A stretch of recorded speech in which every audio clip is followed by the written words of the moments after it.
Buying a CPU for your new gaming PC can be a pretty daunting task, and so I thought that I would run you through a few different options at a quite wide variety of price ranges and give you some idea of what CPUs I would recommend based on benchmarks and personal experience at those different price points. Let's get started with the sub £50 price point. This one is a bit tight, but I'm going with the AMD Athlon 200GE. It's a dual core with 4 threads and integrated graphics as well, which means that you can use it without a separate graphics card if you need to. One of the really nice things about this is not only is it a Zen architecture processor, but it also uses the AM4 socket, which means that you can easily upgrade this in the future. If you say buy this now, but decide in a few months or even a few years time that you want something better, you can just swap the CPU without swapping the motherboard or the RAM or anything else. Moving on to the sub £100 range, this one also goes to AMD with a more proper Ryzen processor,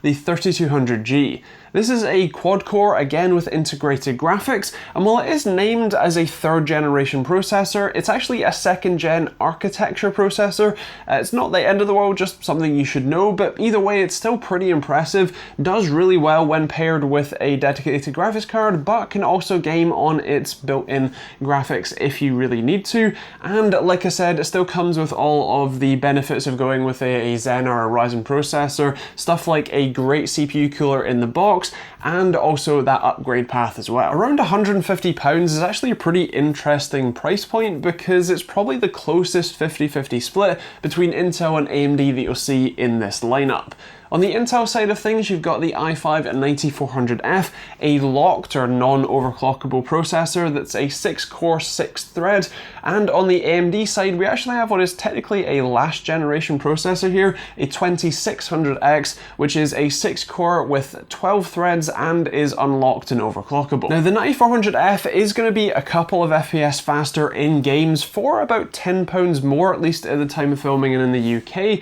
but the Ryzen option is, like I said, it still has that great upgrade path and has a great CPU cooler in the box, which means you don't have to go out and buy a separate one, whereas with the Intel option, while it does technically come with a CPU cooler in the box, I really wouldn't recommend you use it, and so it would cost you even more, which could go towards, say, a better graphics card, which would then mean the Ryzen chip would be faster. Personally, I would put my money on Ryzen here just because of that better value proposition, but I'll leave that up to you, and you can let me know in the comments which you would prefer. For £200, you actually get a lot of CPU for your money, but strangely, Intel has nothing here. You'd have to spend £235 to get their i5-9600K, which while that will beat the Ryzen 3600 that I would recommend for this sub £200 category in 1080p gaming, it's still a good £50 more expensive, which could easily be spent on, say, a better graphics card for a better gaming experience. The 3600 still comes with everything you'd expect, so that great upgrade path, a great CPU cooler, and just generally great performance as well, and is overclockable too,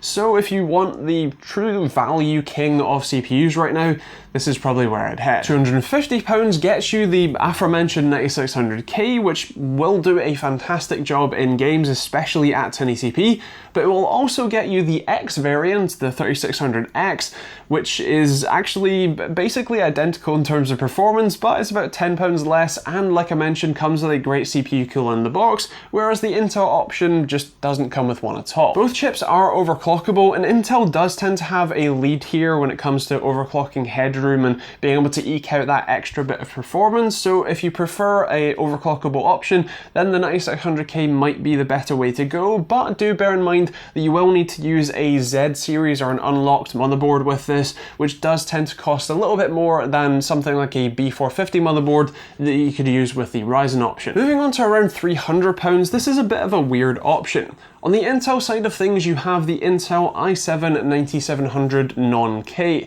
This is actually a non-overclockable and slightly lower performance version of the more standard 9700K, which is a good £50 more than our £300 budget. If you are willing to break the budget just a little bit though, you could pick up the Ryzen 3700X, around £9 more than our £300 budget, but gives incredible performance and has multi-threading or SMT enabled, so you have not only 8 cores but 16 threads as well, and fantastic gaming performance that, at least from what I understand, should beat out the non-K version of the 9700. And finally, the more money than sense option is actually a few different options depending on what you think more money than sense is and what you want to do with the PC. Now, since we're talking about specifically gaming here, on the Intel side of things, you should be looking at the i9-9900KF. This is a slightly tweaked version of their 9900K, which generally speaking just has a slightly better boost frequency and kind of all-core frequency, so that you get a little bit of extra performance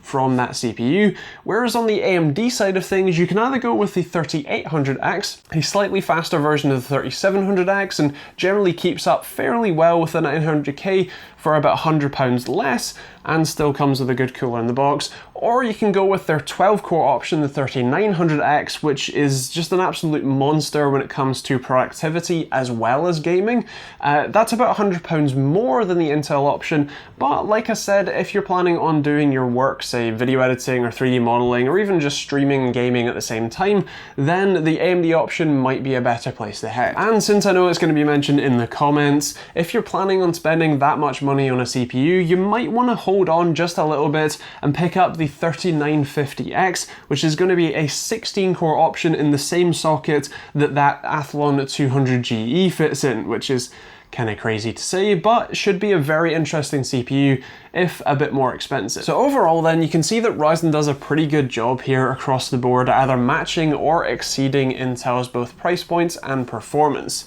We really haven't seen much of a response from Intel with Ryzen kind of sweeping the market here, and I'd definitely be interested in seeing what their sort of 10th generation of CPUs can offer, although honestly I wouldn't hold my hopes up too high right now. Now of course, those are kind of my picks for the price points, but I'd love to hear your thoughts in the comments down below. Is there a chip that I've missed out that you think is a hidden gem here and that should be recommended, or do you agree with the price list? What do you think? Let me know in those comments down below. If you're interested in picking up any of the CPUs that I mentioned in this video, or just checking out pricing when and where you watch this, take a look at the links in the description down below. They'll take you to your local Amazon store where you can hopefully see all of that. If you want to see more videos like this one, then do check out that subscribe button with a bell notification icon. I post every Monday, Wednesday and Friday with both guides like this, reviews of the CPUs and all that sort of stuff themselves, and a load of other stuff too, so feel free to check that out. You can also check out more videos at the end when they pop up over there, and if you want to support the channel and keep me making these videos, then do check out the rest of the links in the description down below, stuff like Amazon and Overclock's UK affiliate links, which don't cost you anything to use but massively help me out when you do use them. There's also merch for great and cool designs, or Patreon if you want to get cool rewards and support me directly, or even stuff like private internet access, which is great and cheap VPN, or Humble Bundle for cheap games to support charities too. Otherwise, that is pretty much it. If you've enjoyed the video, do let me know in those comments down below, or if you have any questions, feel free to leave those down there too. And otherwise, I will see you all in the next video.